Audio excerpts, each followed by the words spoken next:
Some of these structures shouldn't exist, not where they are, not when they appear. Massive stones cut with precision, entire cities hidden beneath the ground, chambers sealed for thousands of years, still holding what was left behind. And the strange part is, many of them show up far earlier than they should, before the timelines we trust, before the history we're taught. These aren't stories. They were found recorded and then left without clear answers. Tonight, we're going back to them. You might want to subscribe before this ends because some of these places don't just stay in history, they stay in your mind. The Colossi of Memnon. There are places where history doesn't feel finished. Not because something is missing, but because something about it still feels unresolved. On the western bank of the Nile, across from the ruins of ancient Thebes, two massive figures sit in silence. They've been there for over 3,000 years, facing the horizon, watching the sunrise. At first glance, they seem like any other ancient monument. Impressive, yes, but still in the way that stone usually is. But for a long time, that wasn't true. Because there was a period in history when one of these statues didn't just stand there. It made a sound. The statues are known today as the Colossi of Memnon. Each one stands around 18 meters tall, carved from massive blocks of quartzite sandstone. They represent Pharaoh Amenhotep III, a ruler from Egypt's 18th dynasty. Originally, they stood at the entrance of a vast mortuary temple, a place meant to honor the pharaoh after death, but that temple is gone, destroyed over time by floods, earthquakes, and erosion. All that remains are these two figures. And maybe that's part of what makes them feel so unusual. Because they weren't meant to stand alone, they were part of something much larger, something that no longer exists. Around 27 BCE, an earthquake struck this region. It damaged one of the statues, the one on the northern side. Cracks formed through the stone. Parts of it shifted, slightly out of place. At the time, it may not have seemed important. Just another moment of damage in a long timeline of decay. But sometime after that, something changed. At sunrise, just as the first light touched the statue, it began to make a sound. Not loud, not dramatic, but noticeable. Some described it as a faint tapping. Others said it sounded like a string being plucked. And some claimed it was almost like a voice, just for a second, carried into the morning air. At first, it might have been easy to dismiss. Stone expands, temperature shifts, natural explanations exist. But then more people heard it, and more. And eventually, it became something people traveled to experience. They would arrive before dawn, stand quietly in front of the statue, and wait. Because the sound didn't happen randomly. It happened at a very specific time, right at sunrise. Greek travelers were among the first to interpret it. They connected the sound to one of their own myths, a figure named Memnon, a warrior from the Trojan War, the son of Eos, the goddess of dawn. According to the story, Memnon would call out to his mother each morning, greeting her as she rose into the sky. So when the statue made its sound at the exact moment of sunrise, the explanation felt natural. It wasn't just noise, it was a voice. That idea spread quickly, and once it did, the site changed. It became something more than a monument. It became an experience. Roman travelers began to visit. Writers recorded their observations. Even emperors made the journey. Some of them carved inscriptions into the stone, documenting the moment they heard the sound. Almost like proof, or maybe like a memory they didn't want to lose. But not everyone heard the same thing. Some described it clearly, others said it was faint, and some heard nothing at all, which makes the story more complicated. Because if the sound was real, why wasn't it consistent? And if it wasn't, why did so many people believe it was? Modern explanations focus on physics. The earthquake created internal cracks in the stone. At night, moisture would collect inside them, and when the sun rose, the heat would cause that moisture to expand or evaporate, creating vibrations, producing sound. It's a logical explanation, and in many ways, it fits. But there are still details that don't fully settle, because the sound was reported for nearly 2 centuries. Not randomly, not occasionally, but often enough that people expected it. And then it stopped.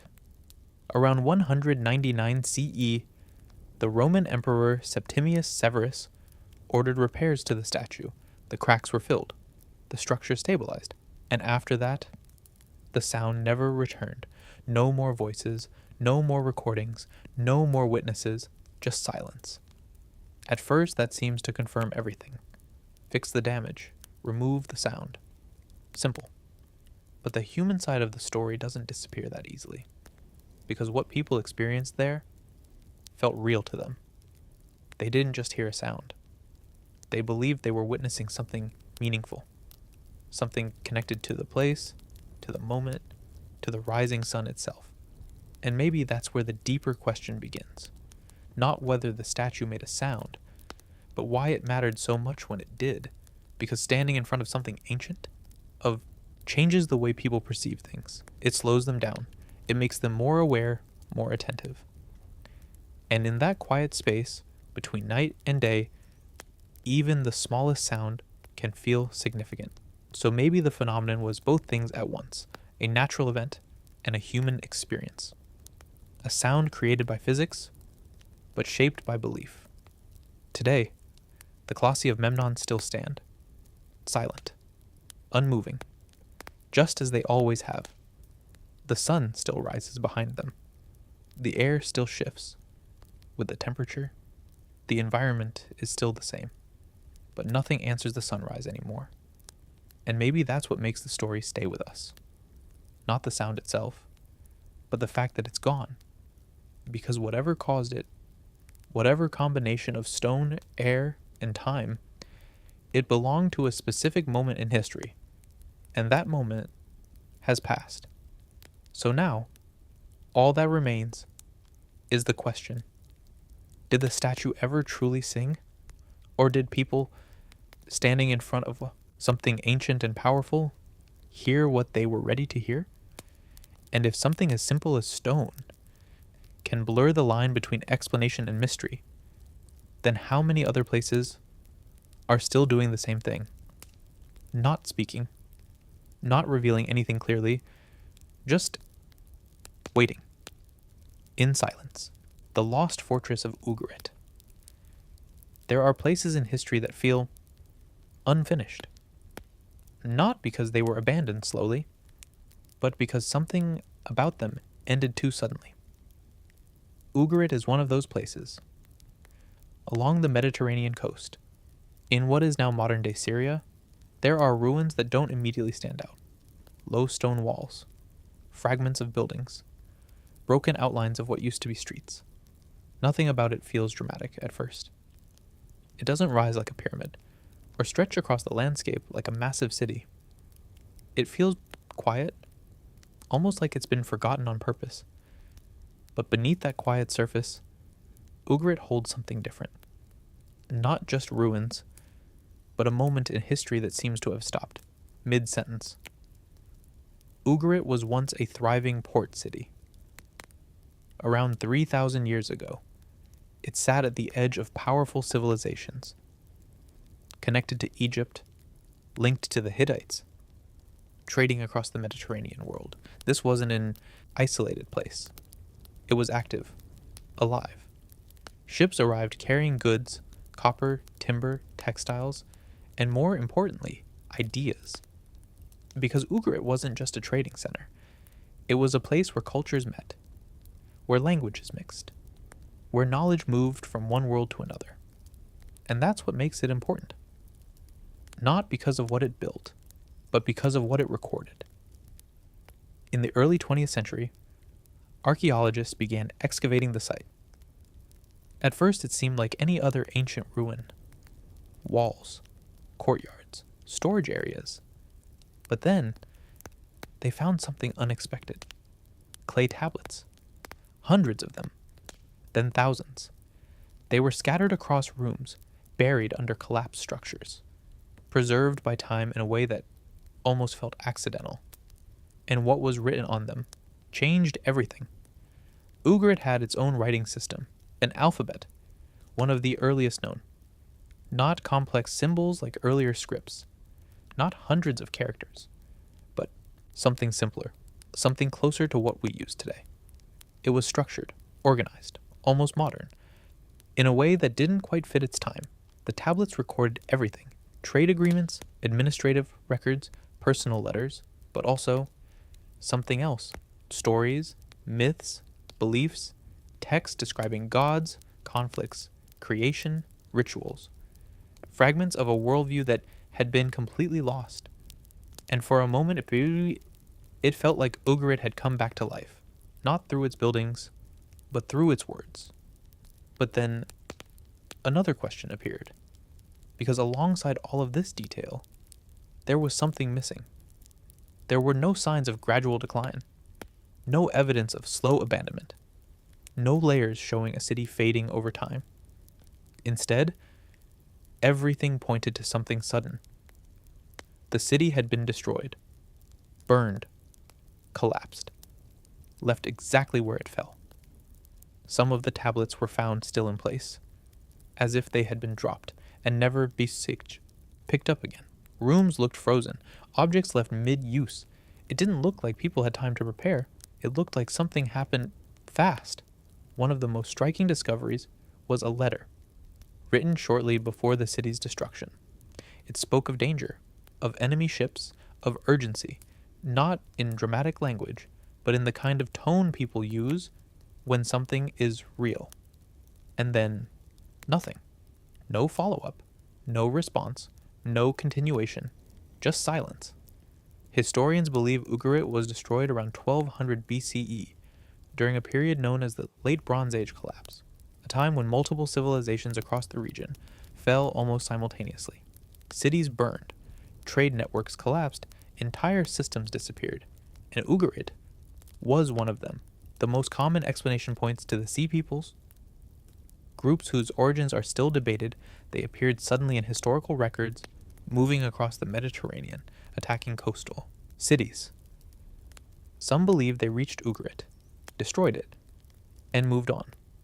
But like many things in history, that explanation isn't complete, because the scale of the collapse was too large, too widespread.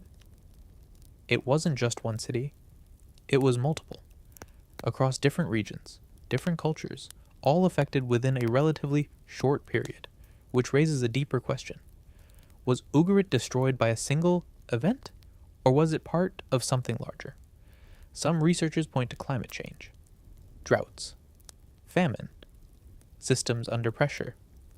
Others suggest internal instability, political tensions, breakdowns in trade.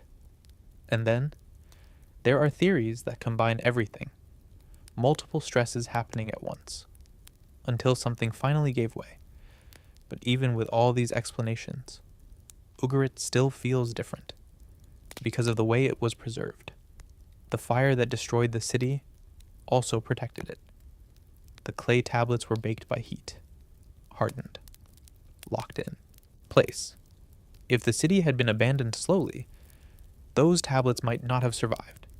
They might have eroded, or been reused, or simply disappeared. But because everything ended so suddenly, though, they remained. It's almost as if the destruction itself was what allowed Ugarit to be remembered. And that creates a strange contrast, a city that vanished completely, but left behind one of the clearest records of its world. A place destroyed, but not entirely lost. Today, the ruins sit quietly. Wind moves through the stones. The coastline remains. The same horizon that once saw ships arrive and leave still stretches out in front of it. But the activity is gone. No voices, no trade, no writing, just fragments. And those fragments tell us a lot, but not everything. We know what people wrote, we know how they lived, we know what they believed, but we don't know exactly how it ended. not in a way that feels complete, and maybe that's why Ugrit stays with people, because it feels like reading a story that suddenly stops right before the final page. No conclusion, no clear answer, just a break. And somewhere in that silence, there's a question. How many other places ended the same way? Not slowly, not predictably, but all at once, leaving behind just enough to be remembered, and just enough missing to never fully understand. The hidden catacombs of Malta. In Malta, scattered across the island, there are entrances that are easy to miss. Small openings. Stone cut into the earth, sometimes hidden between modern buildings, sometimes sitting quietly in open land. At first glance, they don't seem important, just holes in the ground. But once you step inside, everything changes. The light fades quickly, the air becomes cooler, heavier, sound behaves differently. Even your footsteps feel softer, like the space is absorbing them. And as your eyes adjust, you begin to notice the walls.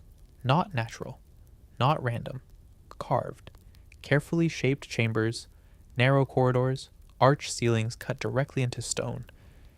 These are the catacombs of Malta, a network of underground spaces built thousands of years ago. No one knows exactly how far they extend, or how many exist, because even today, parts of them remain unexplored. Some are simple, small chambers used for burial.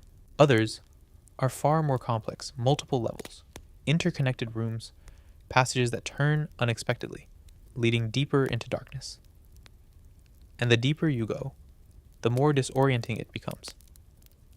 Because underground, there are no landmarks, no horizon, no sense of direction. Only walls, stone, and silence.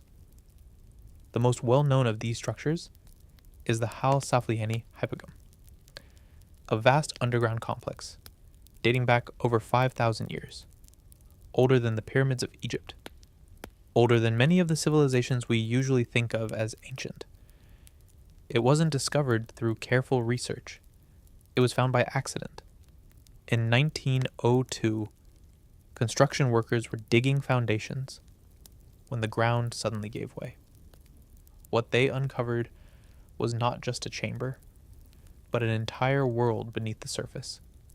Rooms carved with precision, passages leading deeper, walls marked with patterns that didn't seem decorative. They seemed intentional. The structure extends across multiple levels, each one carved deeper into the limestone. Upper chambers, mid-level spaces, and deeper areas that feel almost completely isolated from the surface.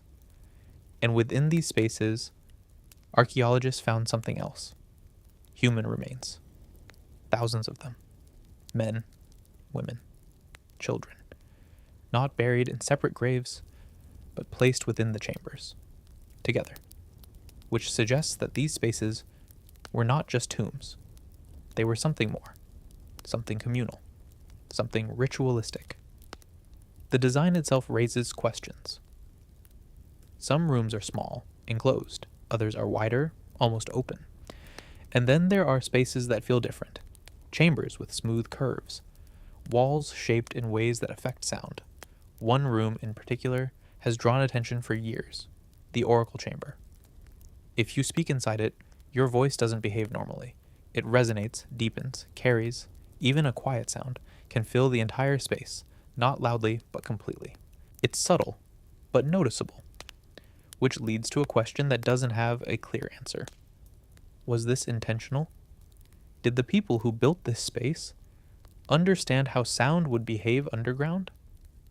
Or is it simply a coincidence, shaped by the structure of the stone? There's no written record to explain it. No text. No clear instructions. Only the space itself. And the way it feels. Torchlight would have been the only source of illumination. Small flames, casting shadows across carved walls. Light that moves, that flickers, that never stays still. And in that kind of light, the carvings begin to look different. Patterns shift, edges soften, shapes seem to move, even when they don't. Some carvings are simple, spirals, lines, repeating forms. Others are harder to interpret, abstract, symbolic, possibly meaningful, in ways that have been lost, because whatever system created them no longer exists, and without context, even clear patterns become uncertain. The purpose of the catacombs is still debated. The most accepted explanation is that they were used for burial, a place for the dead. But that doesn't explain everything, because the scale is unusual, the complexity is unexpected, and the design goes beyond what would be necessary for a simple burial. Some researchers believe these spaces were used for rituals, ceremonies, gatherings, possibly connected to beliefs about life, death, and what comes after. Others suggest something more practical, shelter, storage, but those explanations feel incomplete because of the way the spaces are arranged, because of how sound behaves, because of how carefully everything was carved. Nothing about it feels random. And yet, nothing about it is fully understood. There's also the experience of being inside. Even today, with modern lighting, clear pathways, and guidance, people describe a similar feeling. A sense of stillness, not just quiet, but something deeper. Like the space is holding something, not physically, but in memory. Because underground, time feels different. There are no changes in light, no clear sense of day or night. Everything becomes constant, and that can be disorienting, especially in spaces built thousands of years ago, for reasons we don't fully understand. The deeper sections of some catacombs are no longer open to the public. Too narrow, too unstable, too uncertain, which means there are parts of these systems that remain unseen, not lost, but not fully explored either. And that leaves room for questions. How far do they really go? Were all of them connected? Were there purposes that we haven't even considered yet? Because when something survives this long, without a clear explanation, it usually means we're only seeing part of the picture. The rest is still hidden. Above ground, Malta feels bright, open, surrounded by sea and sky. But beneath it, there's another world, one carved into stone, silent, unmoving, and still not fully understood. And maybe that's what makes these catacombs different. Not just that they exist, but that they continue to resist explanation. They don't reveal everything. They don't tell a clear story. They simply remain, layered beneath the surface, waiting. And somewhere in that darkness, between carved walls, flickering light, and echoes that don't quite fade, there's still a question. Not about what we can see, but about what we can't. And how much of it is still down there. The tomb of Tutankhamun.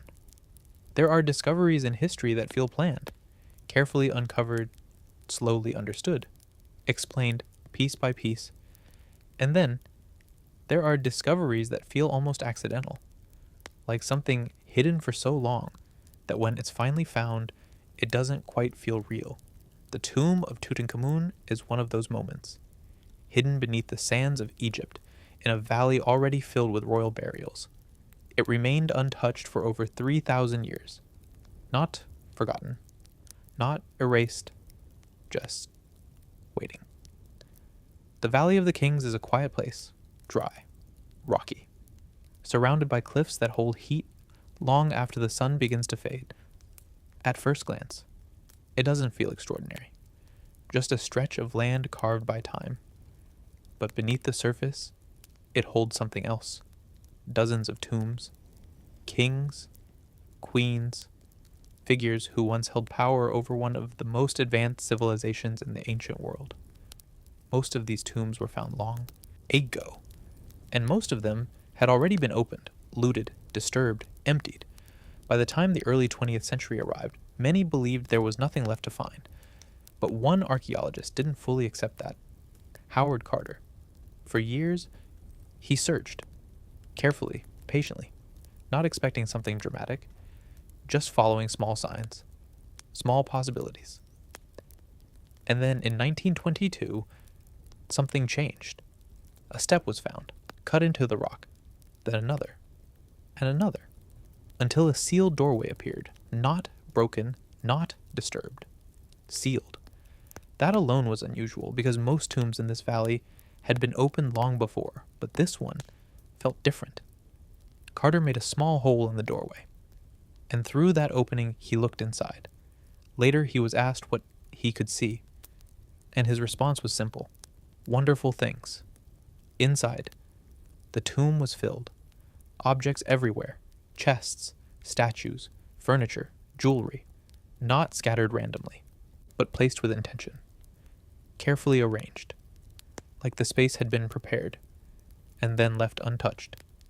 At the center was the burial chamber, and within it nested coffins, layer within layer, protecting the body of the young king, Tutankhamun, a pharaoh who ruled Egypt for only a short time, not known for major achievements, not remembered as a powerful ruler. And yet, his tomb became one of the most important discoveries in history, because it was intact, almost completely untouched, something that rarely happens in places like this. Most tombs had been opened, their contents removed over centuries. But here, everything remained. And that raises a quiet question. Why this tomb? Why was this one left undisturbed, when so many others were not? Some suggest it was simply hidden, covered by debris, missed by those who came before. Others think its smaller size made it less noticeable. But even with those explanations, it still feels unlikely, because this valley had been explored, searched, revisited, and somehow, this one remained sealed. Inside the tomb, the details begin to feel more complex. Some objects appear carefully placed, others almost rushed, as if the burial had been completed quickly, perhaps unexpectedly. Tutankhamun died young, around the age of 18 or 19, and his death may not have been planned for, which could explain the unusual arrangement. But even that doesn't answer everything, because certain features of the tomb don't fully align with typical royal burials. Some passages seem blocked. Some walls feel like they were built to hide something. Not clearly, not obviously, but enough to raise questions.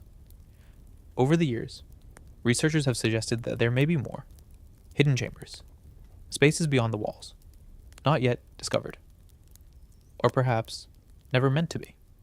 There have been scans, studies, debates. Some claim there are voids behind the walls.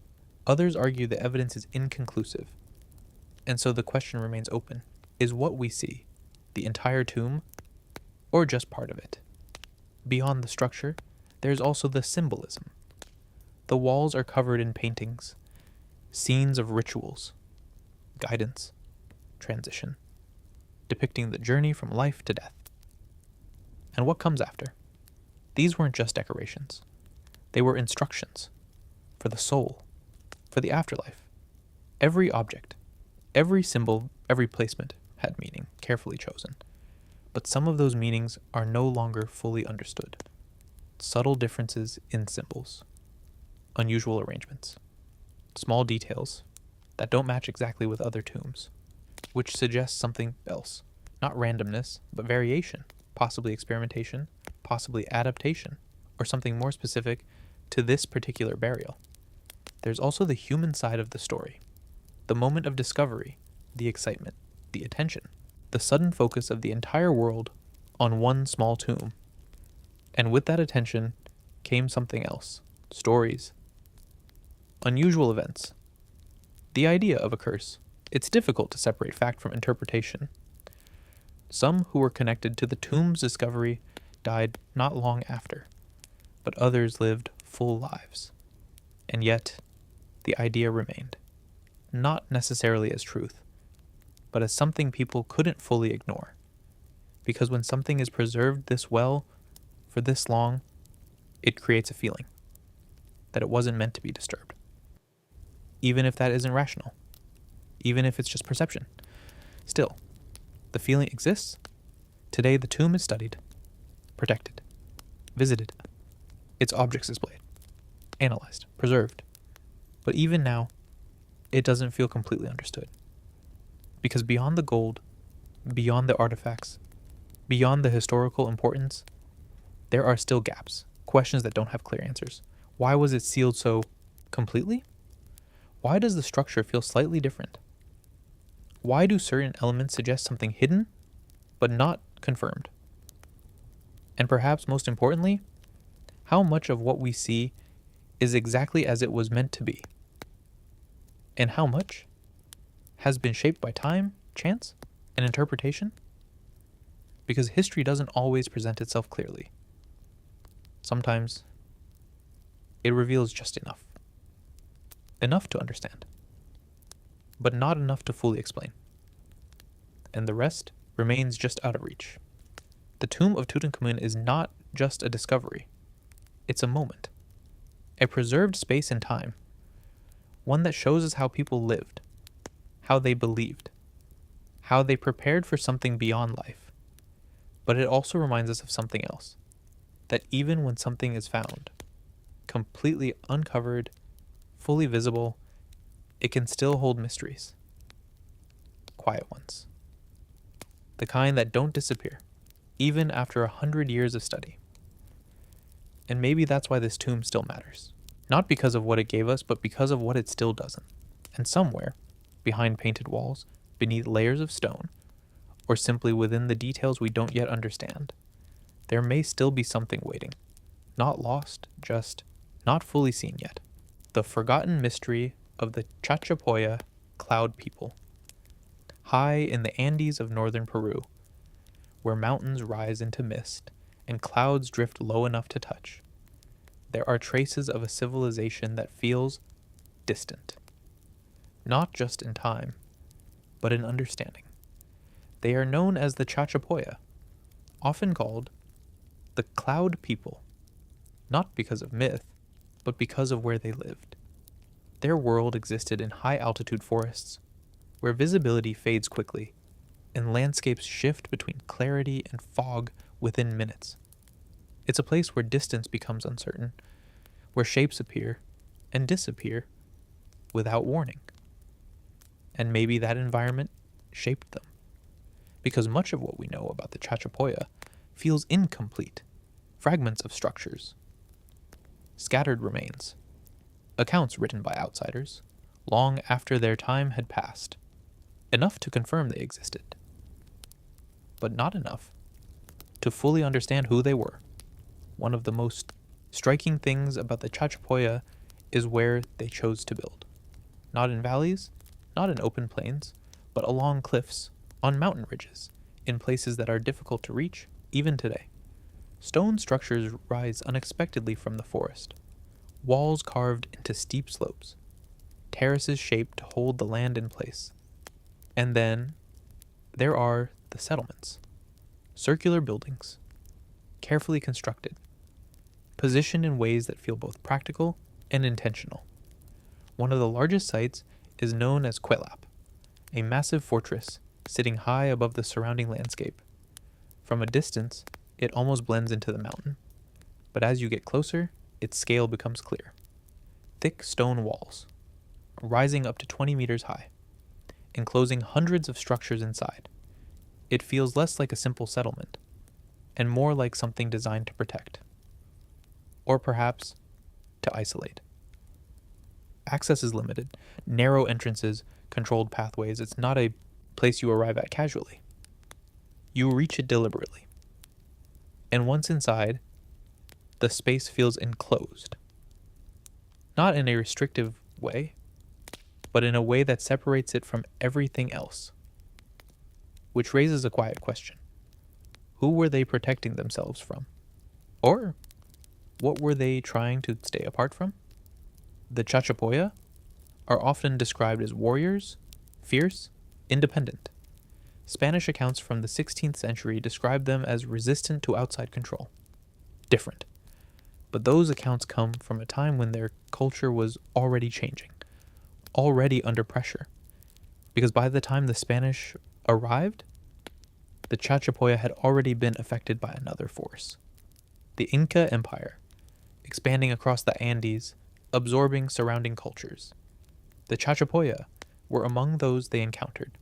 Some were conquered, others were relocated, and over time, their identity began to fade, not erased completely, but altered, blended into something else, which makes it harder to separate what was originally theirs from what came later. And then there are the burial sites, perhaps the most unusual part of their legacy. Instead of burying their dead underground, the Chachapoya placed them high above the ground, cliffside tombs, sarcophagi, standing upright, looking out over valleys, positioned in places that are difficult to access, almost unreachable. From below, they appear as shapes against the rock, silent, still, watching. These figures, often shaped like human forms, contain the remains of the dead, wrapped, preserved, placed carefully inside, and their positioning feels intentional, not hidden, but elevated, as if the dead were meant to remain present, overseeing the land, connected to the living, even after death. Some tombs are grouped together, others stand alone, and many have remained undisturbed for centuries, protected not by barriers, but by their location, because reaching them requires effort, and maybe that was the point, to place them somewhere that time and people would struggle to reach. The meaning behind these practices is not fully understood. There are no clear written records, only interpretations. Some suggest ancestor worship. Others believe it reflects a connection between elevation and spirituality, closer to the sky, closer to something beyond. But like many things connected to the Chachapoya, the explanations feel partial, because we are looking at their world from the outside, trying to interpret something without fully understanding the system it came from. And then there are the physical descriptions. Spanish chroniclers describe the Chachapoya as different from other groups in the region. Lighter skin, different features, but these descriptions are debated, because they come from observers, not from the people themselves. And over time, details like that become less reliable, shaped by perception, by comparison, by misunderstanding, which adds another layer of uncertainty, because even basic details are not entirely clear.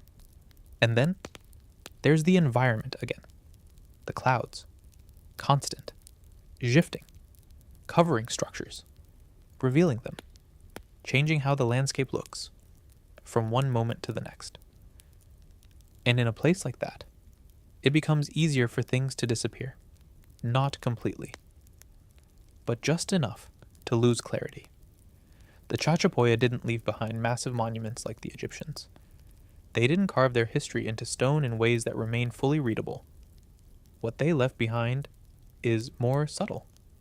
Structures that blend into the land. Burial sites that are difficult to reach. Fragments of a culture that was never fully recorded. And maybe that's why they feel different. Because their story isn't clearly defined. It exists in pieces. And those pieces don't always connect in obvious ways. Today, their sites still exist. Quilap still stands. The cliffside tombs still remain. The forest still grows around them. But the people themselves are no longer there. Not in the way they once were. Their identity absorbed, changed, leaving behind just enough to be remembered, but not enough to be fully known. And maybe that's what makes the Chachapoya linger in the mind. Not because of what we know, but because of what we don't. Because somewhere in those mountains, hidden between mist and stone, there are still details missing. Stories that were never written down. Meanings that were never explained. And questions that remain quietly unanswered The hidden fortress of Derinkuyu, beneath the surface of central Turkey, in a landscape shaped by soft volcanic stone, there is a space that was never meant to be seen. From above, everything feels ordinary. Small homes, quiet streets. But below, there is an entire city, not a single chamber, not a hidden room, a network, carved downward, layer by layer, into the earth. This is Derinkuyu. It wasn't discovered by archaeologists. In 1963, a man renovating his home broke through a wall and found a passage, narrow, dark, leading downward. At first, it seemed small, but it didn't end. It opened into something much larger. Rooms appeared, tunnels split in different directions, spaces that felt planned, not accidental. And slowly, it became clear. This wasn't just a hidden section of a house. It was an underground city. Derinkuyu extends deep below the surface. Multiple levels, reaching nearly 60 meters down, each layer connected by tight corridors, some so narrow they force people to move one at a time. That detail alone feels intentional, because spaces like this aren't shaped randomly. They're designed. Inside, there are living areas, sleeping spaces, storage rooms, places that once held food, supplies, tools. There are also larger chambers, communal spaces, and areas believed to have been used for animals, which suggests something important. This wasn't temporary. It was built to support life. Not for hours, not for a single night, but for extended periods. Ventilation shafts run from deep underground to the surface, allowing air to circulate. There are wells, access to water, everything needed to survive below ground, which leads to a simple question. Why build something like this? The most common answer is protection, a place to hide during times of danger, invasions, conflict, moments when the surface wasn't safe, and the design supports that idea.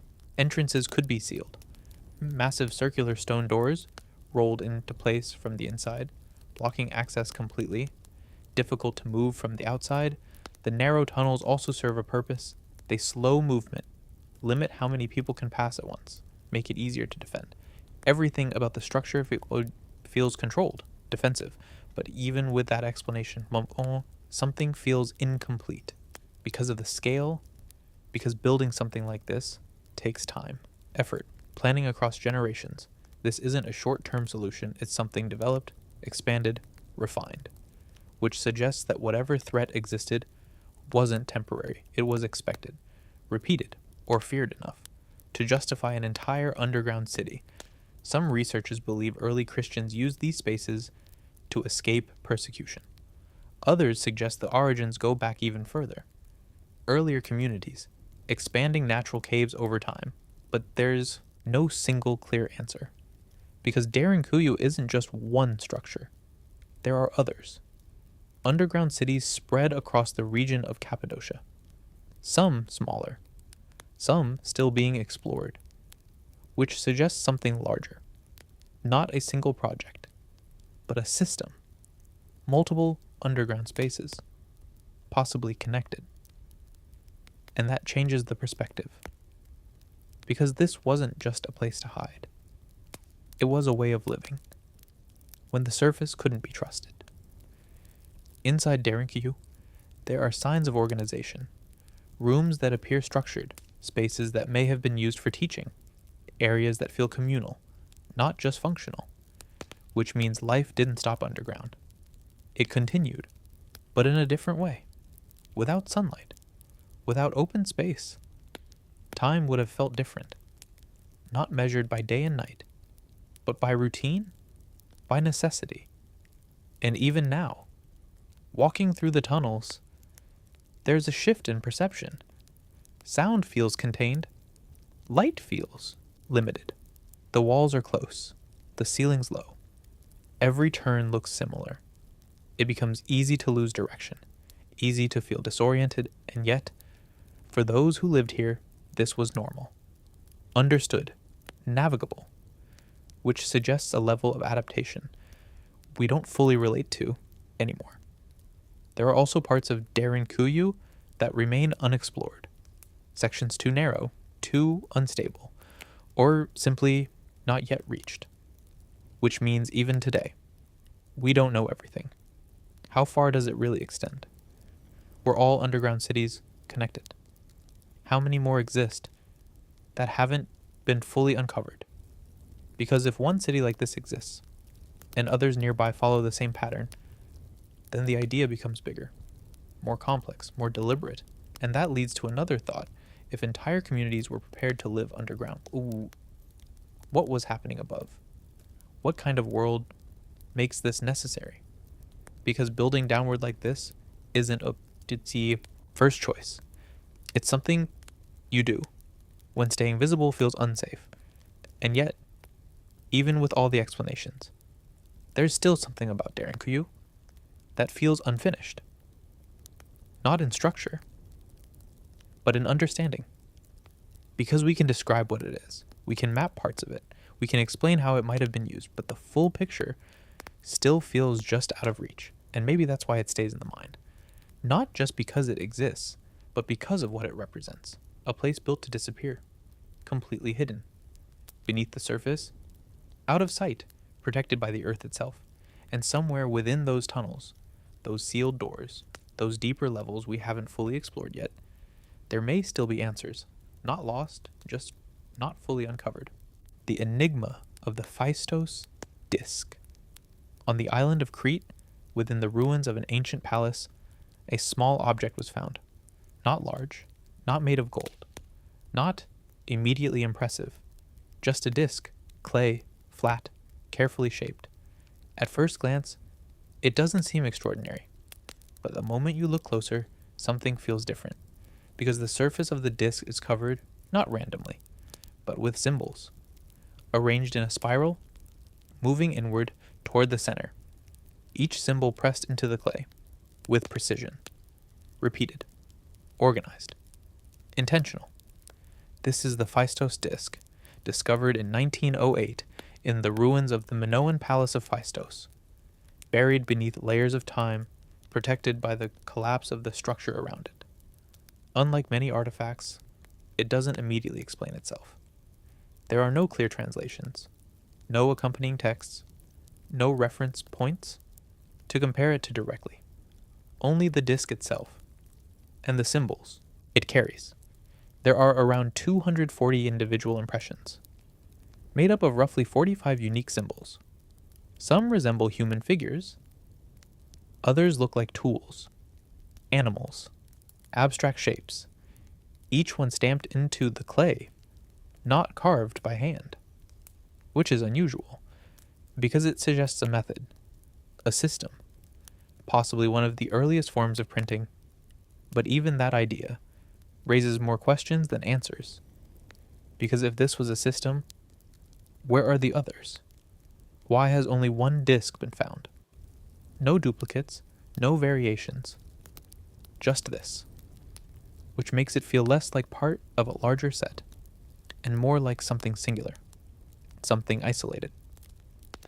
The spiral itself is precise. The symbols follow a clear path, winding inward, separated into sections, almost like sentences. But without understanding the symbols, the structure remains silent. It looks like a language. But it cannot be read. And that creates a strange tension, because usually, with enough time, languages begin to reveal themselves. Patterns emerge, connections form. But here, that hasn't happened. Not fully. Many attempts have been made. Scholars have tried to link the symbols to known scripts.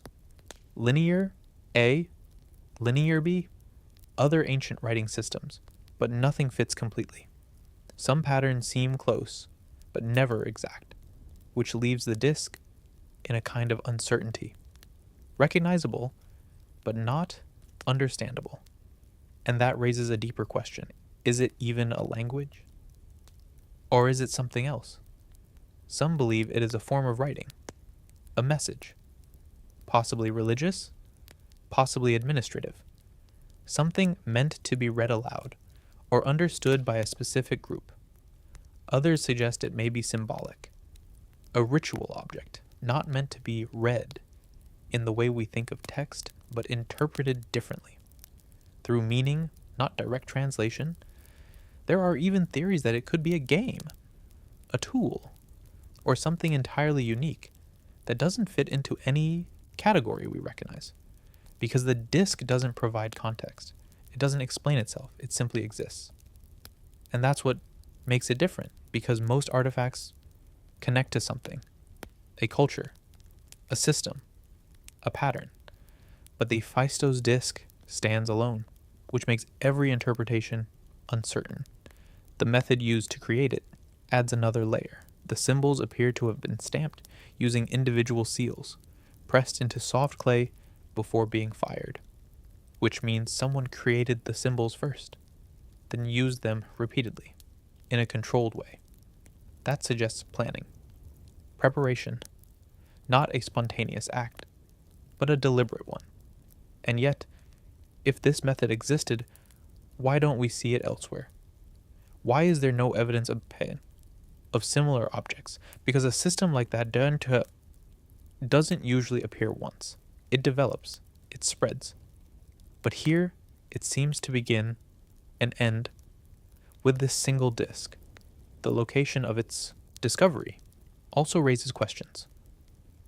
It was found in a basement-like room within the palace, not prominently displayed, not hidden deeply either, just placed, which makes its purpose unclear. Was it stored, forgotten, or intentionally left behind? Because when the palace was destroyed, the disc remained, protected by accident, or perhaps by circumstance. And like many things preserved this way, it survived because everything around it didn't, which creates a strange balance. Destruction leading to preservation, loss creating memory. Even today, the disc hasn't been fully explained. It has been studied, analyzed, examined from multiple perspectives, but no single interpretation has been accepted completely, which leaves it in a unique position. Not unknown, but not understood. And maybe that's why it continues to draw attention, because it feels like something that should be solvable, something that looks structured, logical, but resists explanation. And that resistance creates curiosity. Not loud, not dramatic, just steady, quiet, the kind that lingers. Because when something remains unsolved for this long, it suggests something else. Not just missing information, but missing context. Something we don't yet have, or something that no longer exists, which means the answer may not be hidden in the disc itself, but in what's been lost around it. And until that missing piece appears, if it ever does, the disc remains what it has always been, a message without a voice, a structure without translation, a pattern without conclusion. And somewhere within those symbols, arranged carefully in a spiral moving inward toward a center we can see but not understand, there is still a question, not about what it says, but about whether we were ever meant to understand it at all. The enigmatic tomb of Qin Shi Huang. In the central plains of China, beneath layers of soil, grass, and time, there is a hill that doesn't look unusual. It rises gently from the landscape, covered in green, silent. Nothing about it immediately suggests importance, but beneath that hill, there is something vast, a tomb, not a simple burial. An entire underground complex, built over 2,000 years ago. This is the resting place of Qin Shi Huang, the first emperor of a unified China, a ruler who reshaped an entire region, standardizing systems, connecting territories, leaving behind a legacy that still echoes today. And yet, the most important part of his story remains sealed. The tomb itself has never been fully opened, not because it was forgotten, but because it was intentionally left untouched. What we know about it comes from what surrounds it. And what surrounds it is already extraordinary. In 1974, farmers digging a well uncovered something unexpected. Fragments of clay. At first, nothing unusual. But as more earth was cleared, shapes began to appear. Figures, life-sized, standing in formation. Rows of soldiers, frozen in place. This was the beginning of one of the most remarkable discoveries in history. The terracotta army. Thousands of figures, each one unique, different faces, different expressions, different details, arranged as if ready for command. Not scattered, organized, intentional. And this was only part of it. More pits were uncovered, more soldiers, more horses, more chariots, an entire army constructed from clay, buried beneath the ground. But even this is not the tomb itself. It is only what surrounds it, which leads to a quiet realization. If this is what was placed outside, what lies at the center? Historical records offer some clues. Ancient texts describe the tomb in ways that feel almost difficult to accept. They speak of an underground palace, a chamber designed to represent the empire itself, with rivers made of mercury flowing through a model landscape, mountains, cities, stars placed on the ceiling to mirror the sky, a world recreated beneath the ground. Whether these descriptions are exact is still uncertain, but traces of mercury have been detected in the soil around the mound, which suggests there may be some truth to the accounts, and that changes the perspective. Because this isn't just a burial, it's a construction of reality, a space designed not only to hold a body, but to preserve a world. And that idea is difficult to fully grasp, because it means the tomb was not built simply for death, but for continuation, a version of life carried into another space. And yet, despite all of this, the central chamber remains sealed. Not opened, not explored. Left exactly as it was. Partly out of caution, because opening something like this comes with risks. The materials inside could be fragile, paint, textiles, organic remains, things that have survived only because they've been sealed away. Exposure could destroy them. And then there are the historical warnings. Ancient writings describe traps, mechanisms designed to protect the tomb, crossbows set to fire automatically, systems meant to prevent intrusion. Whether these still function is unknown, but the possibility remains, which adds another layer of hesitation. Because this isn't just an archaeological site, it's a sealed environment, untouched for over 2,000 years. And once opened, it cannot be closed again in the same way. So for now, it remains, hidden beneath the hill, studied from a distance, measured, analyzed, but not entered. And that creates a rare situation. A place we know exists, but have not fully seen. A space that holds answers, but keeps them. And maybe that's what makes it different. Because most discoveries in history eventually reveal themselves, piece by piece. But here, the center is still missing. We see the edges, the army, the outer structures, the scale of what was built, but not the core. And that absence creates something unusual. Not just curiosity, but restraint. A decision to wait, to preserve, rather than uncover immediately. And in that waiting, the mystery remains intact. The terracotta soldiers still stand, silent, facing outward, guarding something that no one has fully seen, each one placed with purpose, each one part of a larger design. And beyond them, beneath the earth, there is still a space, untouched, unseen. And maybe that's where the real question is. Not just what is inside the tomb, but whether opening it will answer anything at all, or simply replace one mystery with another. Because sometimes the unknown holds a certain balance, a completeness that changes once it's disturbed. And for now, that balance remains beneath the hill, quiet, unbroken, waiting. The enigmatic tomb of Lady Di.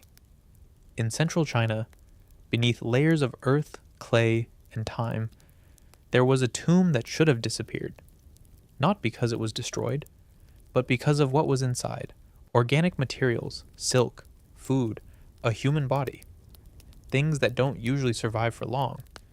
And yet, when this tomb was opened, they were still there, preserved, not partially, but almost completely. The tomb belonged to a woman known today as Lady Di. She lived during the Han Dynasty, over 2,000 years ago. A member of the elite. Her burial was carefully prepared, layered, sealed, designed with precision, but no one expected what would be found inside. The tomb itself was discovered in the early 1970s, during construction work. At first, nothing unusual, just another site beneath the ground. But as excavation began, the structure revealed something different. Multiple nested layers, boxes within boxes, wooden coffins, stacked and sealed, each one protecting the next. And around them, a thick layer of charcoal and clay, acting almost like a barrier, keeping out air, moisture, time itself. When the innermost coffin was finally opened, what they found was unexpected.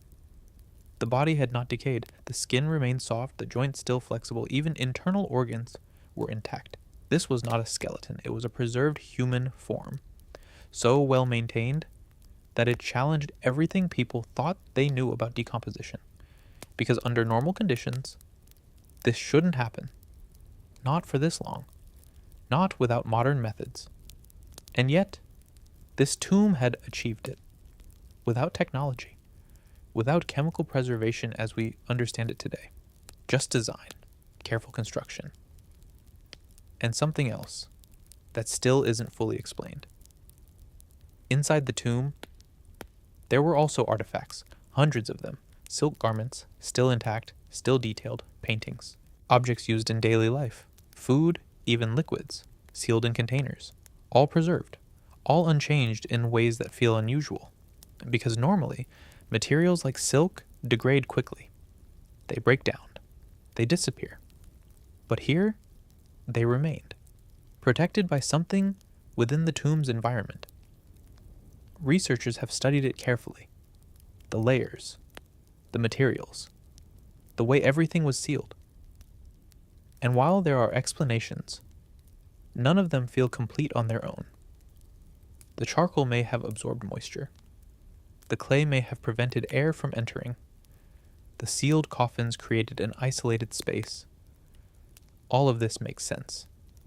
But together, they created something more. A condition that allowed preservation on a level rarely seen. And then, there was the liquid. The body was found immersed in a mysterious fluid, slightly acidic, not matching any known preservation solution exactly.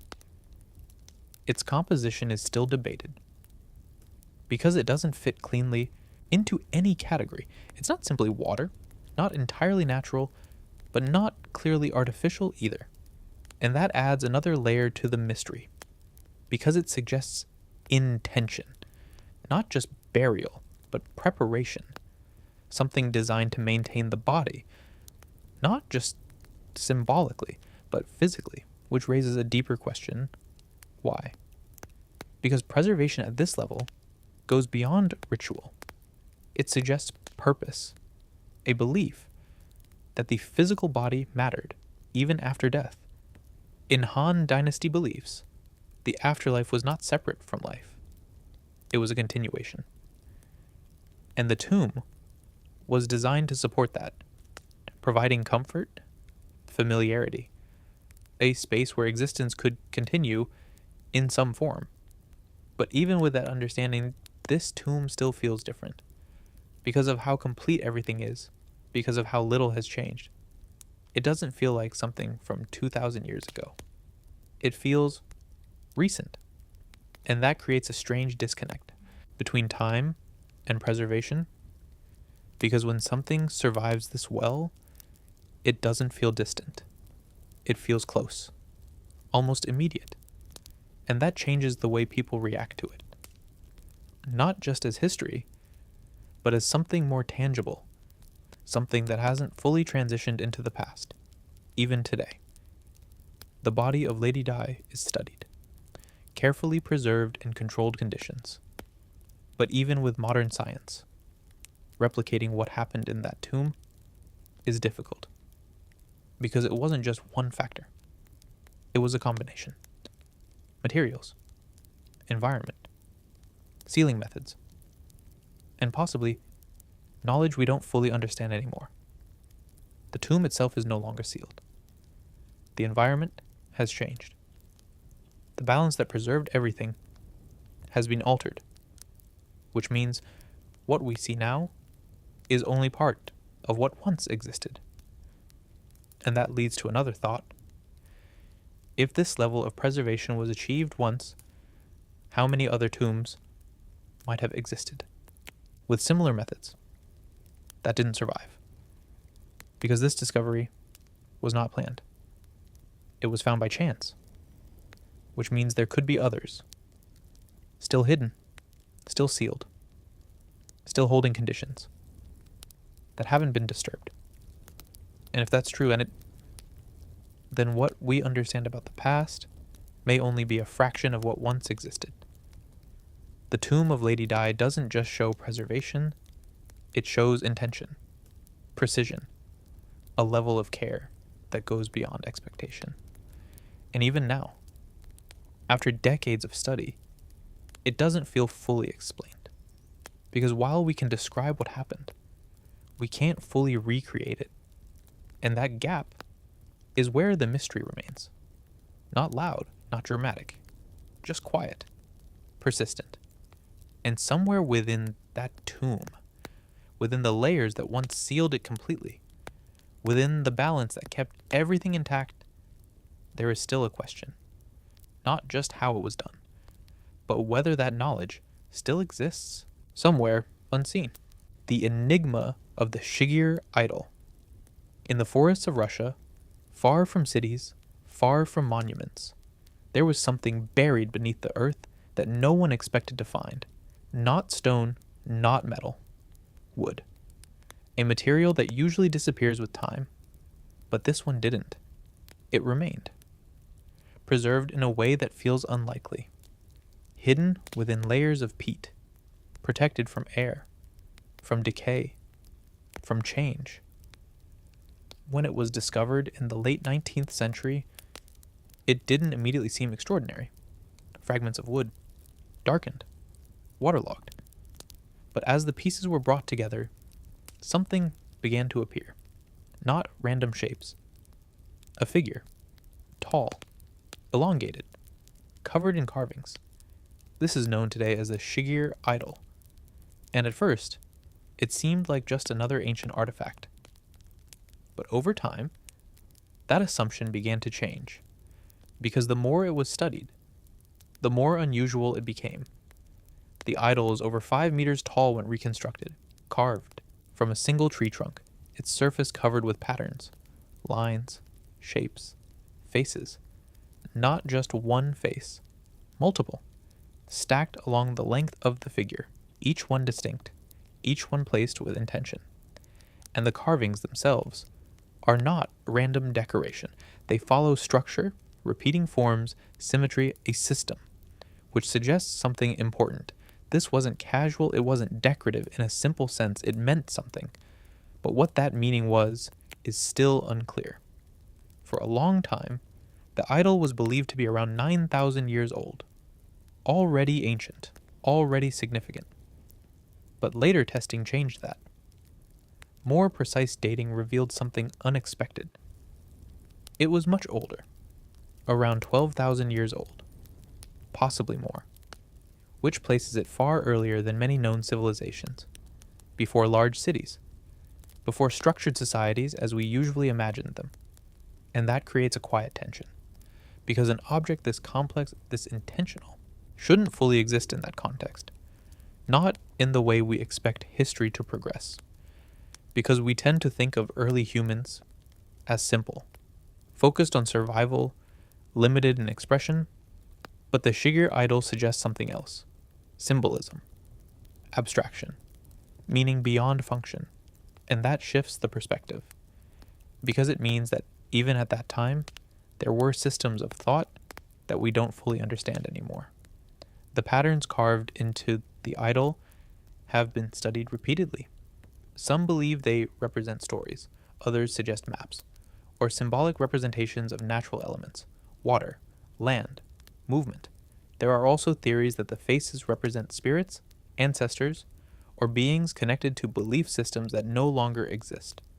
But none of these interpretations are confirmed, because there are no written records, no direct explanations, only the carvings themselves and interpretation, which is always uncertain because meaning doesn't always survive, even when the object does. And that's what makes the idol feel different. It has endured, but its purpose has not.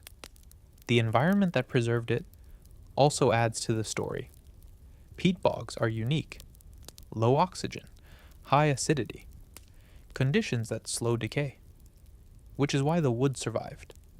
But preservation alone doesn't explain creation, because before it was buried, someone carved it. Carefully, deliberately, with tools that were far less advanced than what we have now. And yet, the precision is clear. The lines are controlled. The form's consistent, which suggests skill, practice, understanding, not just of tools, but of design. And that raises another question. Was this a single object or part of something larger? Because objects like this rarely exist alone. They are usually part of a system, a culture, a set of beliefs.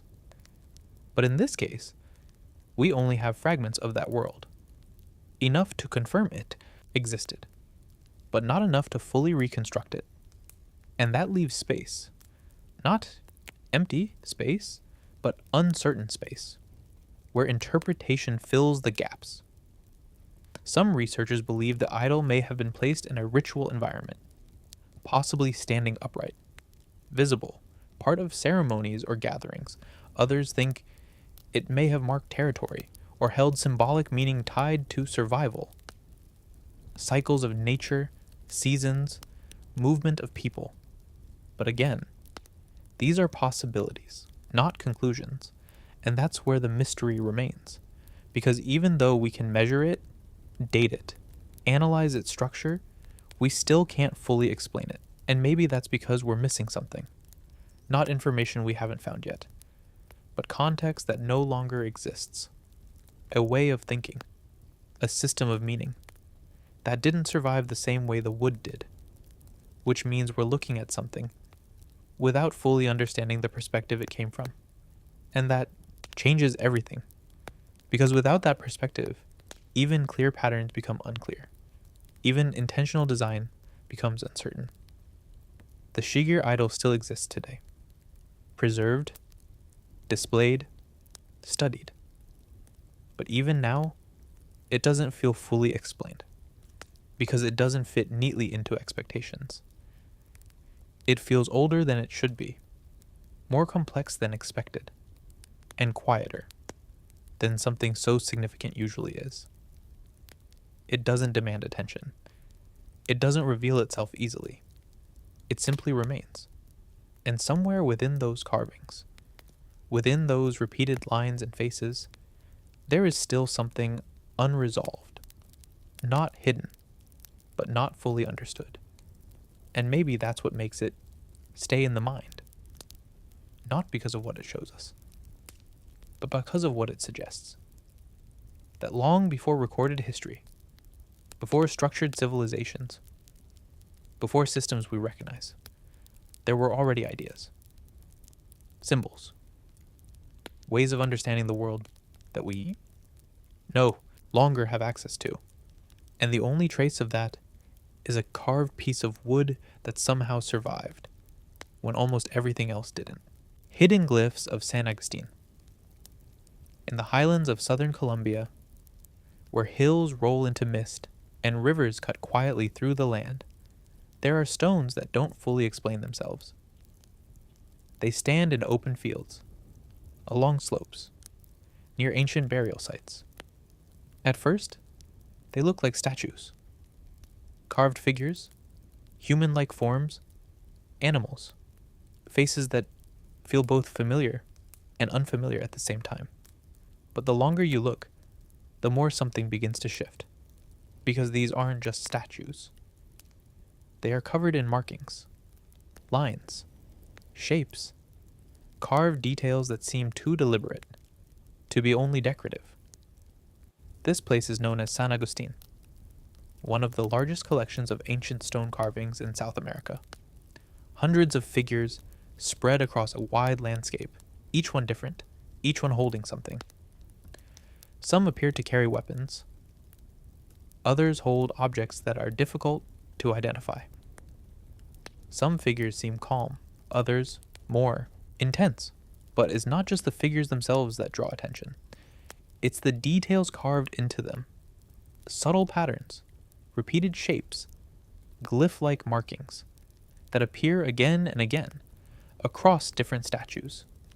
And that raises a quiet question. Were these simply artistic choices? Or were they part of a system? Because repetition suggests meaning, not randomness, not coincidence, but intention. The culture that created these carvings is still not fully understood. They existed long before written records in the region, and they left behind no clear texts, no direct explanations, only stone and symbols, which means everything we know about them comes from interpretation, from studying patterns, from comparing shapes, from trying to find connections, where none are immediately clear. Some of the statues are positioned near burial sites, which suggests a link to death, ritual, possibly protection. Guardians placed near tombs, watching. But the glyph-like carvings complicate that idea, because they don't feel purely symbolic in a simple sense. They feel structured, organized, as if they were meant to communicate something. But what that something is remains unclear. Some researchers believe the markings could represent a form of proto-writing, not a full language, but a system of symbols used to convey ideas.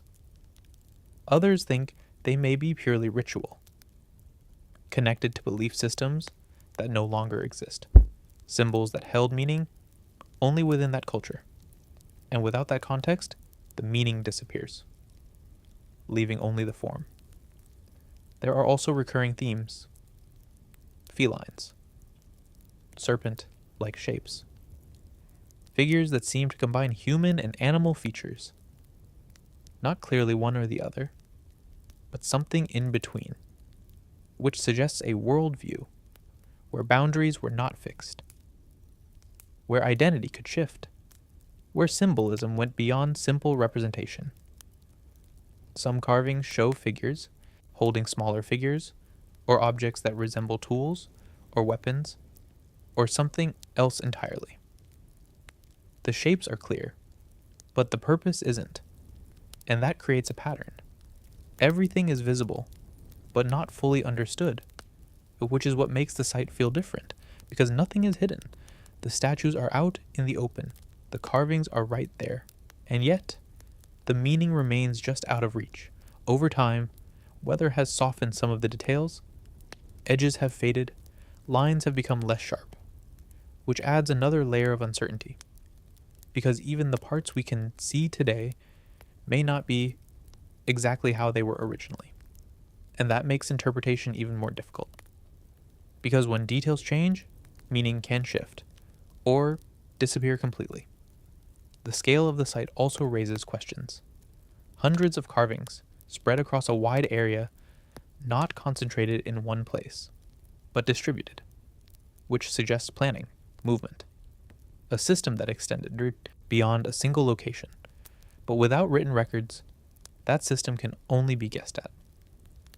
Some statues are positioned in ways that feel intentional, facing certain directions, aligned with the landscape, near water sources, near burial mounds, which suggests that placement mattered, not random, not accidental, but part of a larger design. And the glyph-like carvings may be part of that design, not separate from it, but integrated. A visual system embedded in stone, which raises another question. Was this meant to be read? Not in the way we read text, but in a way that required understanding the symbols, understanding the placement, understanding the context. Because without context, symbols lose meaning. And that may be what happened here. The culture changed. Time passed. Knowledge faded. And what once made sense no longer does, leaving behind something that looks like communication but cannot be fully interpreted, even today. San Agustin continues to be studied, measured, documented, but no single explanation fully accounts for everything. Each theory explains part of it, but not all, which means the site remains open, not unresolved in a dramatic way, but quietly incomplete.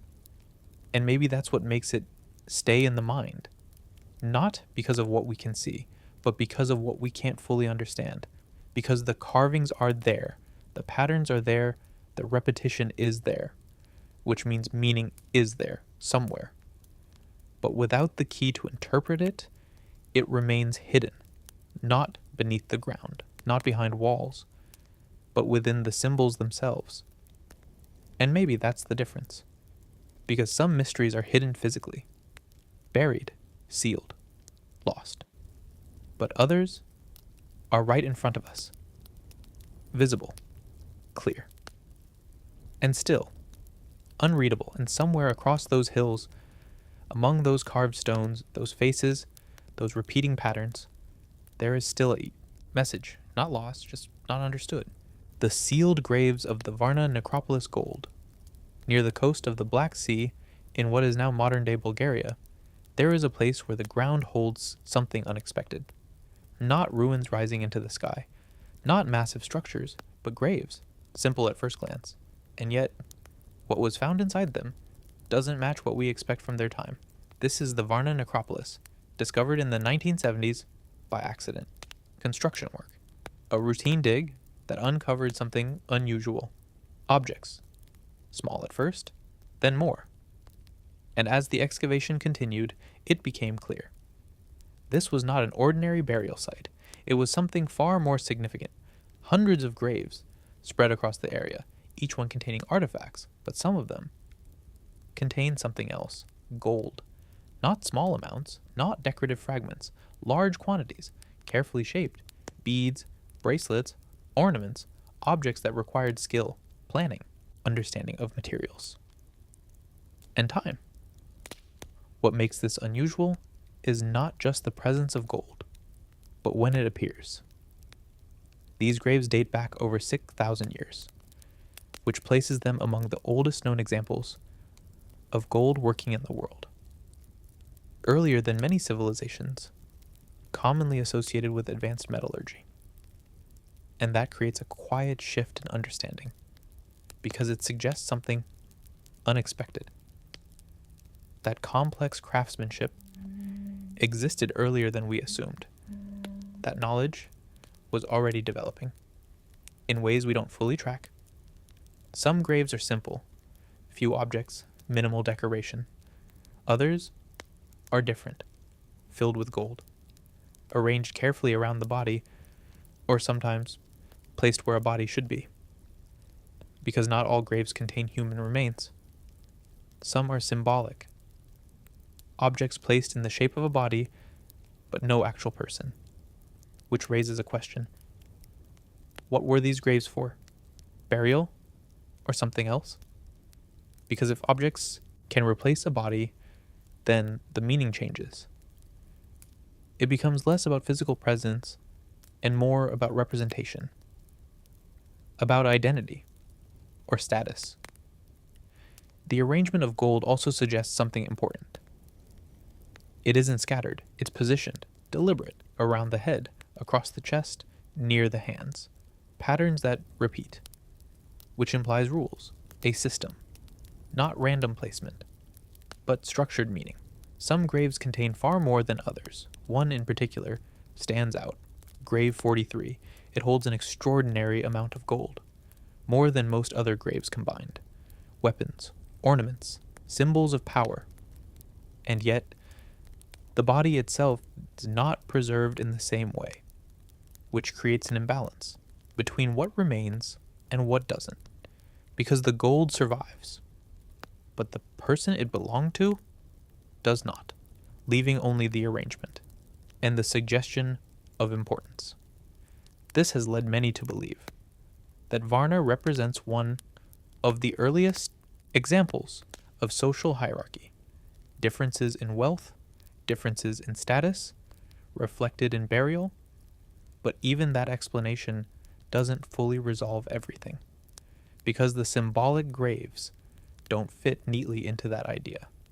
They suggest something else, something beyond simple status, possibly ritual, possibly belief systems, that placed value not only on individuals, but on representation, on symbolism, and that adds complexity, because now the site is not just about wealth, it's about meaning, and meaning is harder to define. The craftsmanship of the gold itself also raises questions. The objects are precise, thin sheets, carefully shaped forms, techniques that require control, knowledge of heat, understanding of material properties. And yet, there is little evidence of how this knowledge developed. No clear progression, no obvious earlier stages. It appears already formed, which suggests that there may be missing steps, lost knowledge, or simply gaps in what has been discovered. Because what we see here may not be the beginning, only the earliest example that survived.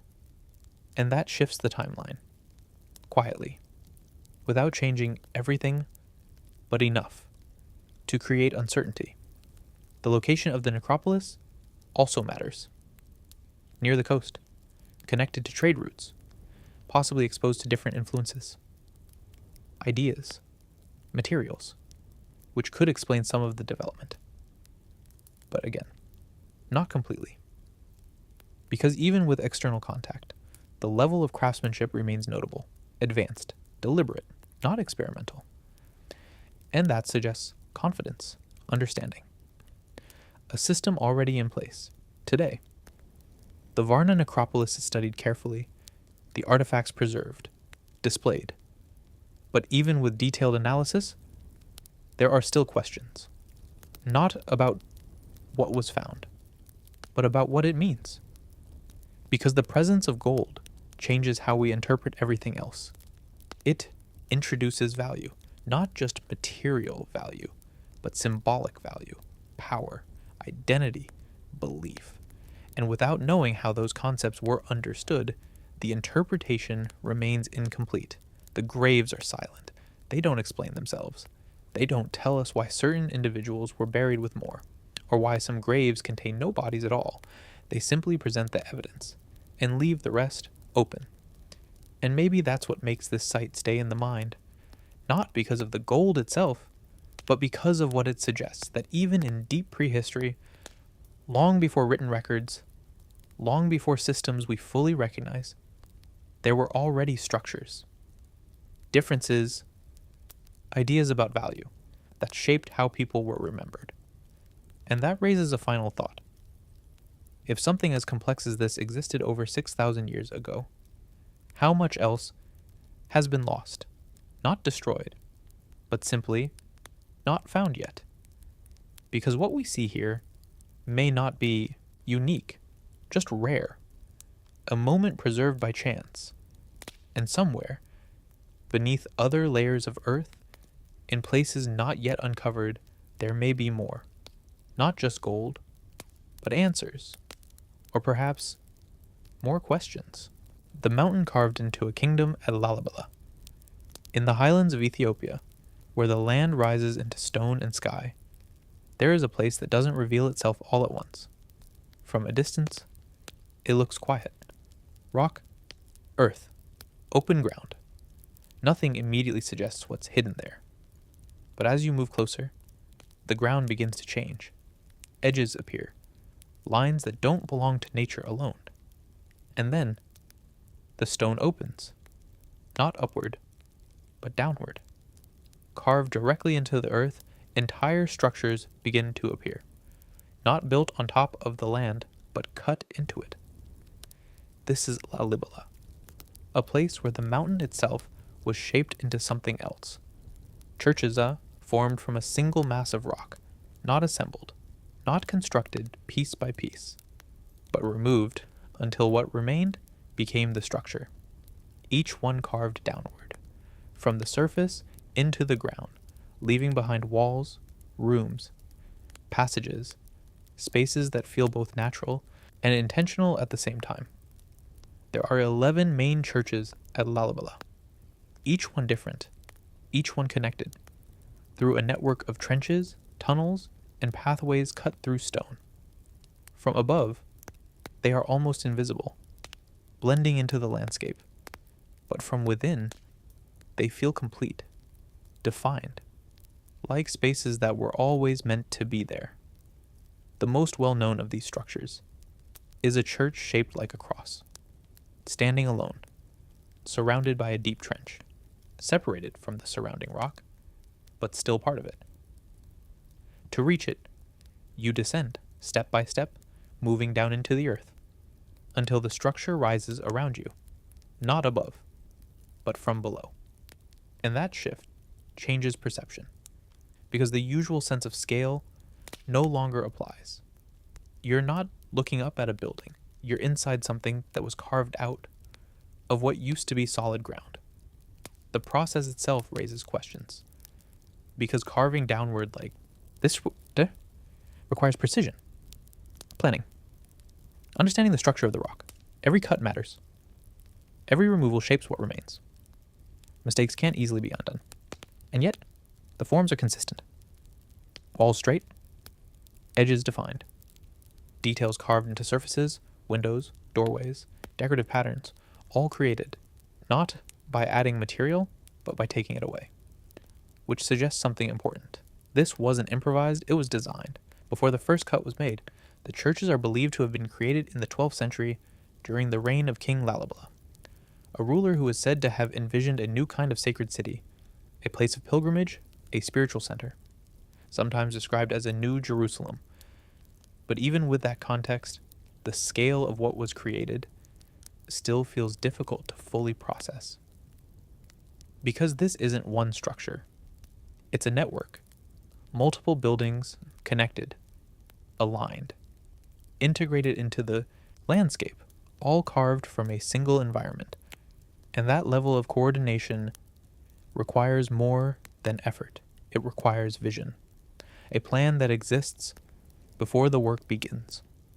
Some accounts suggest that the construction was guided by faith, that the work was carried out with a sense of purpose, beyond practical function.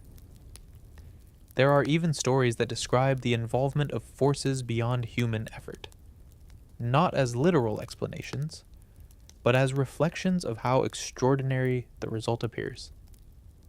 Because when something reaches a certain level of complexity, it begins to feel unusual. Not impossible, but difficult to explain completely. The churches are still in use today, not as ruins, but as living spaces, places of worship, which creates a connection between past and present, not separated by time, but continuous. People still walk the same paths, descend the same carved steps, enter the same spaces, and that continuity adds another layer, because it means the structures are not just historical, they are active, part of an ongoing experience. And yet, even with that connection, the origin still feels distant, because understanding how something was made is not the same as understanding why it was made this way. Why carve downward instead of building upward? Why shape the mountain itself instead of placing structures on top of it? Some suggest protection, structures hidden from view, blending into the land. Others point to symbolism, a descent, a movement into something deeper, a physical reflection of spiritual ideas. But like many ancient sites, these explanations feel partial. because they describe possibilities, not certainty. The layout of Lalibela also suggests intention. The positioning of the churches, the way they connect, the paths between them. Some researchers believe there may be symbolic alignments, connections to religious narratives, spatial meanings that are not immediately visible, and without written plans, these ideas remain open, not confirmed, but not dismissed either. The rock itself plays a role, soft enough to carve, strong enough to hold structure, allowing for shapes that would be difficult in other materials. But material alone doesn't create design, it allows it. And what was done with that possibility is what makes Lalibela stand out, because it transforms the environment, not by building over it, but by reshaping it completely. And that creates a different kind of presence. Not something added to the landscape, but something revealed from within it. As if the structures were always there, waiting to be uncovered, even today. From above, the site remains subtle, almost hidden. But once you enter, once you descend, once you move through the carved passages, the scale becomes clear. And with it, the question returns. Not just how it was done, but how it was imagined. Because before anything was carved, someone had to see it, not in stone, but in thought. A vision of space within solid rock. And that kind of thinking is difficult to trace, because it doesn't leave direct evidence, only results. And those results still stand, silent, functional, unchanged in their purpose, and maybe that's what makes Lalibela different. Not just the structures themselves, but the way they exist, integrated, hidden, carved into the earth rather than rising above it. And somewhere within those trenches, those tunnels, those spaces shaped from a single mass of stone, there is still something unresolved, not visible, not easily explained, but present in the design, in the intention, in the choice to carve a mountain into something more. The temple that aligns with the stars, Abu Simbel. In southern Egypt, near the edge of the Nile, there is a temple carved into stone that does something unusual. At certain times of the year, light enters it in a very specific way, not randomly, not by chance, but with precision. This is Abu Simbel. From the outside, it feels monumental. 4 massive statues, seated at the entrance, each one carved directly into the rock, facing outward, unmoving, watching the horizon. They represent Ramses II, a ruler known for scale, for presence, for building things meant to last. And this temple fits that pattern. But the most interesting part is not what you see from the outside. It's what happens inside. The temple extends inward, a series of chambers leading deeper into the rock, walls covered in carvings, scenes of power, victory, ritual. But at the very end, there is a smaller chamber, a sanctuary, and inside it, 4 seated figures, positioned side by side, in darkness. For most of the year, they remain that way, unlit, unseen. But on 2 specific days, something changes. Early in the morning, as the sun rises, light begins to enter the temple, slowly, moving through the entrance, along the corridor, across the chambers, until it reaches the sanctuary. And then, for a brief moment, the light touches the statues, illuminating 3 of them, leaving 1 in shadow, and then it fades. The chamber returns to darkness. This happens twice a year, not every day, not frequently, but at precise intervals, which raises a quiet question. Was this intentional or accidental? Because alignment like this requires planning. The position of the temple, the angle of the entrance, the depth of the chambers. All of it would need to work together. And not just generally, but exactly. Even a small variation would change the result, which suggests something important. This wasn't random, it was designed. The dates themselves are often linked to significant moments, possibly the birthday of Ramses II, possibly his coronation, though exact confirmation remains uncertain. But the connection feels intentional, because light in ancient cultures was not just physical, it was symbolic, associated with life, with power, with presence, and directing it into a specific space at a specific time creates meaning, not through words, but through experience. Because standing inside that chamber, watching the light reach the statues is not just observation, it's participation in something structured, something repeated, something expected. And that repetition turns it into more than an event. It becomes a pattern, a cycle, something tied to time itself. The positioning of the statues also matters. 3 are illuminated, 1 remains in shadow. The reason for this is often explained through identity.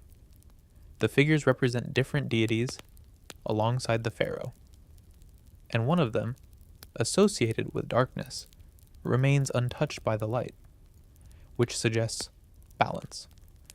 Not all things are meant to be illuminated, some remain as they are, even within a moment designed for light. And that detail feels deliberate, because it adds complexity. Not just alignment, but intention within alignment. The temple itself was carved into a cliff, not built separately.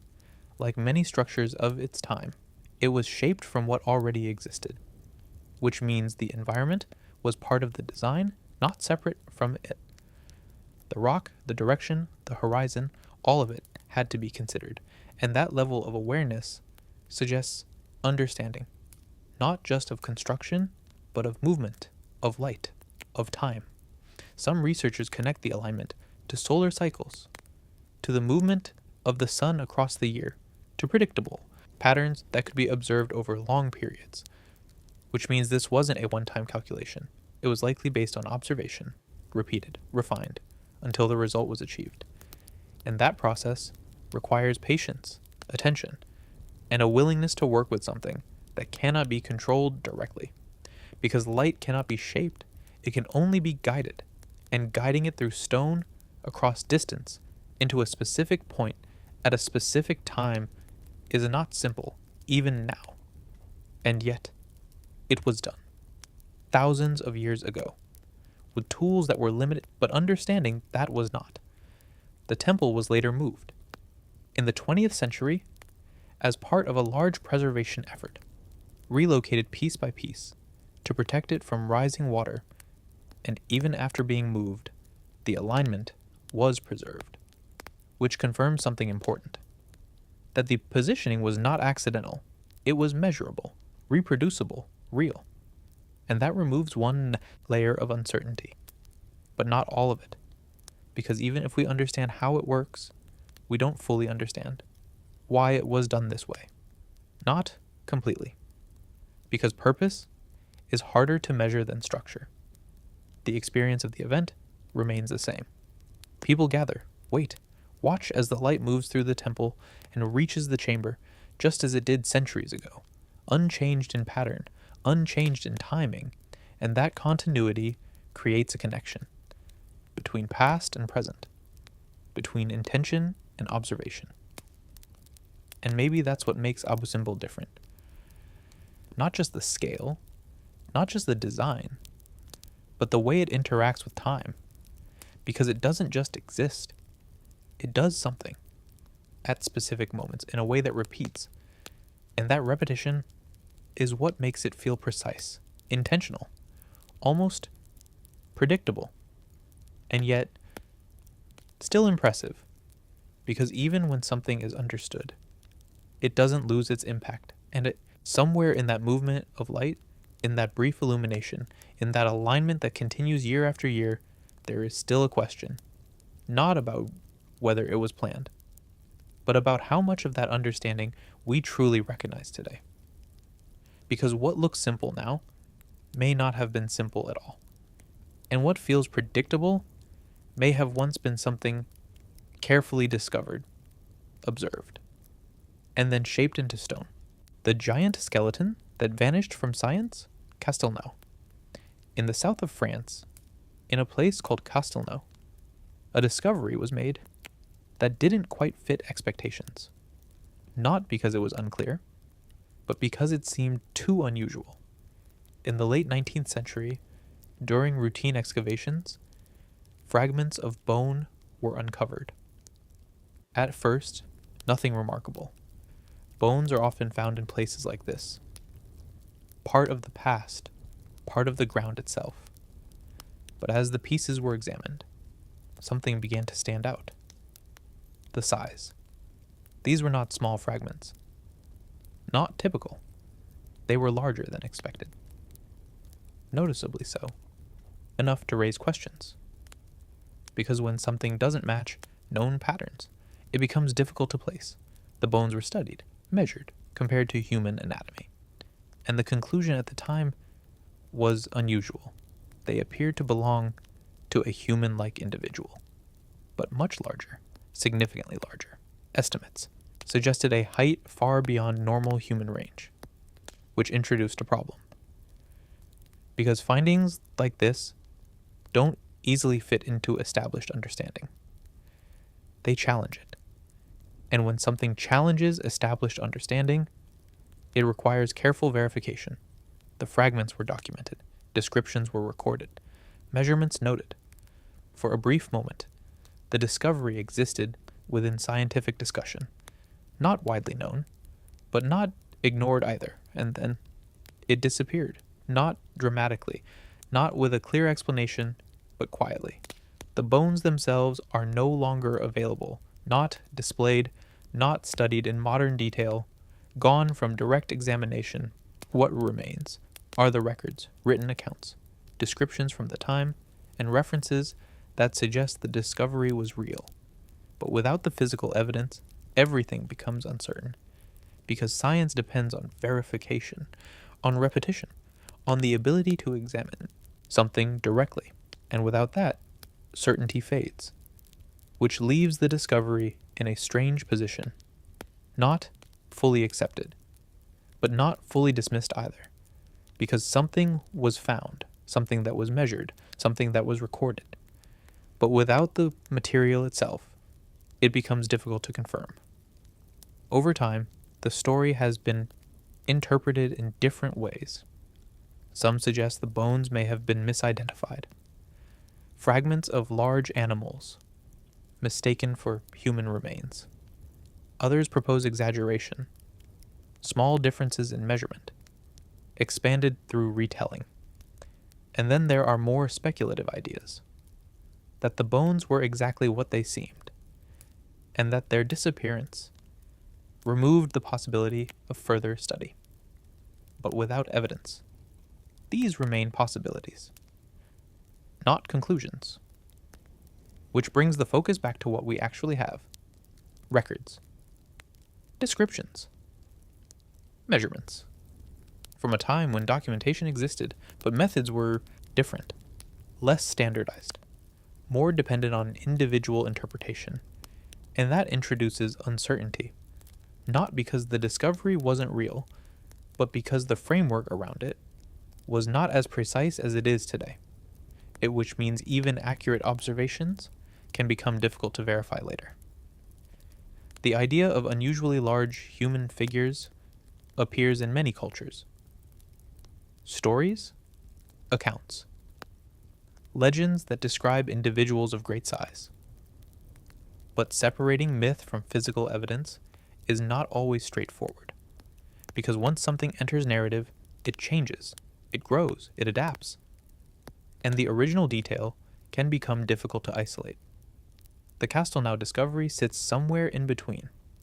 Not clearly myth, not clearly confirmed science, but something that existed briefly within both spaces, and then moved out of reach, which creates a kind of silence. Not the absence of information, but the absence of confirmation. Because without the bones themselves, there is no way to re-examine, no way to apply modern techniques, no way to verify. or refute completely. And that's what keeps it in discussion. Not because of what it proves, but because of what it leaves unresolved. If the bones were misidentified, then the story reflects the limitations of the time. If they were accurately described, then the absence of the material becomes more significant. But without evidence, both ideas remain possible. And that balance is what defines the mystery. Not dramatic, not exaggerated, just uncertain, quietly unresolved. And maybe that's why it lingers. Because it represents something that appeared, was noticed, and then was no longer available. Not hidden intentionally, not explained clearly, just absent, leaving behind only the record of its existence. And the question that follows: what was actually found? Not what was said, not what was later suggested, but what was there in that moment, because somewhere between discovery, documentation, and disappearance, there is a gap. And within that gap, the answer remains. Not confirmed, not denied, just out of reach. The mystery carved into living rock, Petra. In the desert of southern Jordan, hidden between narrow canyons of red stone, there is a place that doesn't reveal itself all at once. You don't see it from a distance. There are no towering silhouettes on the horizon, no clear signs of what's ahead. Instead, you enter through a passage, a long winding canyon, walls rising high on both sides, close, almost enclosing, light filtering down in narrow strips, sound muted, every step echoing softly. And for a while, there is nothing else, just stone, curving, guiding you forward, until suddenly, the space opens, and something appears. Not built, carved, a facade, cut directly into the rock. Columns, figures, details shaped into the surface, as if the stone itself was transformed. This is Petra. And this structure, often called the treasury, is one of its most recognizable forms. At first glance, it feels almost impossible, because it doesn't look added to the rock. It looks like the rock became it. Every line, every edge, every carved detail comes from removal, not construction, which changes the way you think about it, because building something usually means adding materials.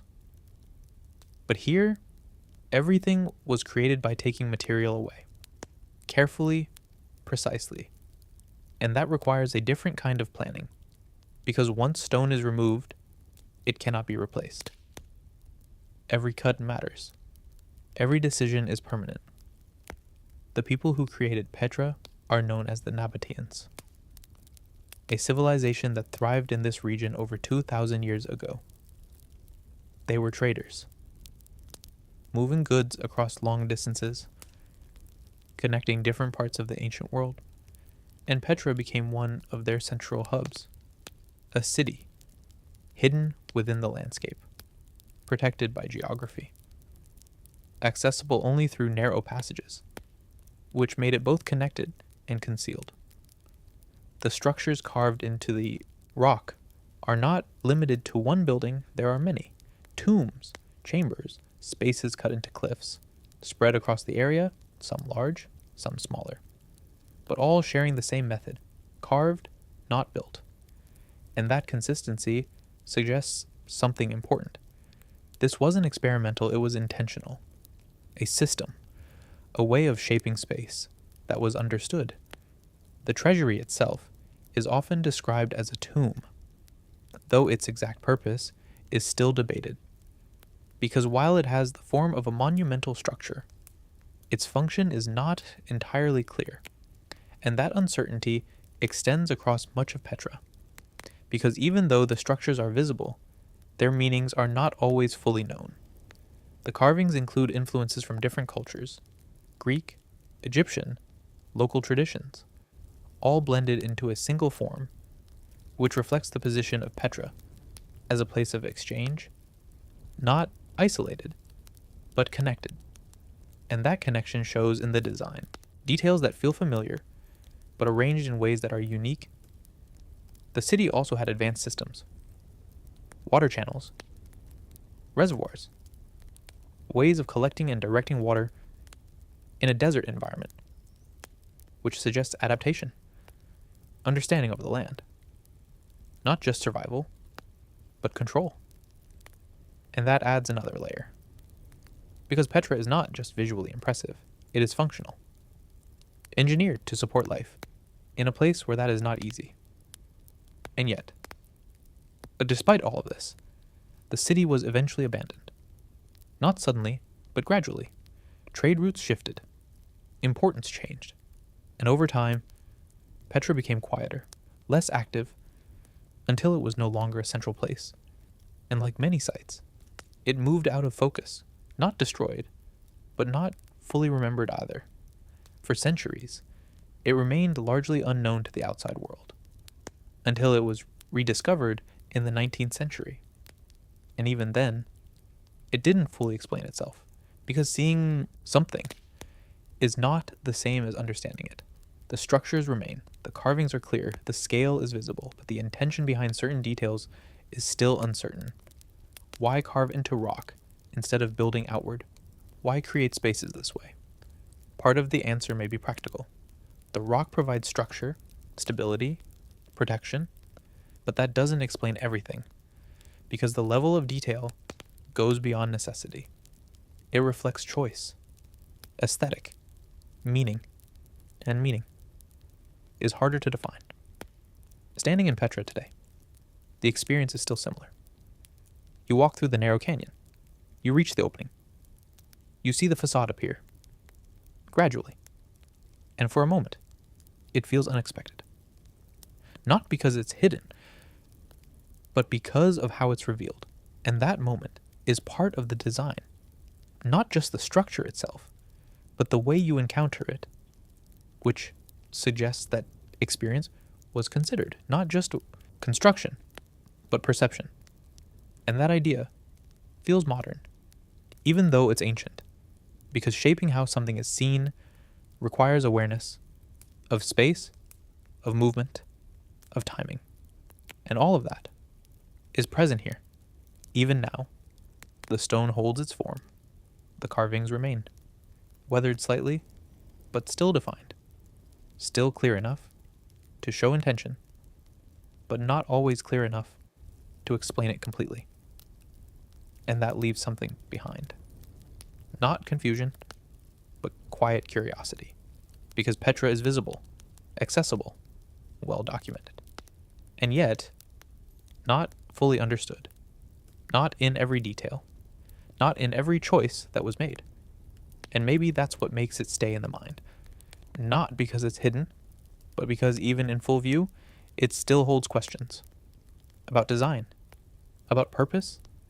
About the people who chose to carve a city out of living rock, and somewhere within those cliffs, those carved faces, those spaces shaped by removal, there is still something unresolved, not lost, not buried, but simply not fully explained.